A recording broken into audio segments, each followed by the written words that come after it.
Today I'm going to make a video in 4 parts about Wonderly's theme of the month, Curate. Curate is a funny word. It's more than just collect. It means to sort and label and put into the broader scope of the world. For part 1, let's talk about books. I attempt to curate my library, but mostly I just keep on collecting them. I'm not choosy like a curator should be. However, every time I do get a new book, I catalog it with the Library of Congress system and make room on my bookshelves. This way, I can search on my computer if I ever forget whether I have a certain book or not, or where it is. Part 2. I have a pretty expansive tea and tea paraphernalia collection.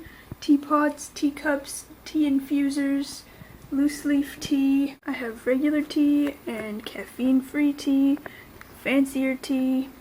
I drink tea all the time. I'll probably have some when I'm editing this video.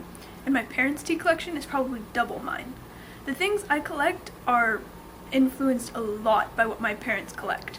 If I brought all of my childhood books to LA, my book collection would double. Which brings us to part 3. My dad has collected containers for as long as I can remember. When I was little, he used to collect all of the yogurt and cottage cheese containers, and we used them for extra Tupperware. His nightstand drawers aren't full of books and stuff. They're full of empty containers and tubs and bottles, but he does use them. A shelf in our kitchen has a bunch of little glass bottles on it filled with agates that we collected at the beach. With empty cans, we made these pencil holders. Get it? It's an eye can. Eye can. I haven't filled my nightstand drawers, but I do have a collection of containers. I collect old candle holders and upcycle them into better candle holders. I refill other little containers with sugar for my tea, or things like this full of nuts or trail mix or something. I have nice little boxes to fill with nice things. This is my most recent addition. It's an interestingly shaped brown glass bottle that used to have food coloring in it, and it originally came from my great-grandmother's house.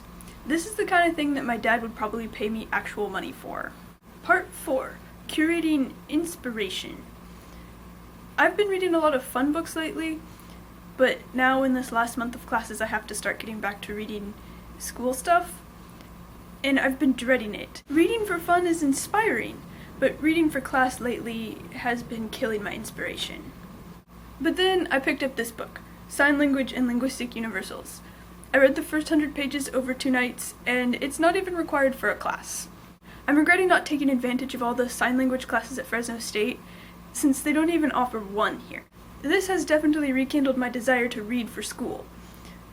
Well, maybe I still don't want to read phonetics.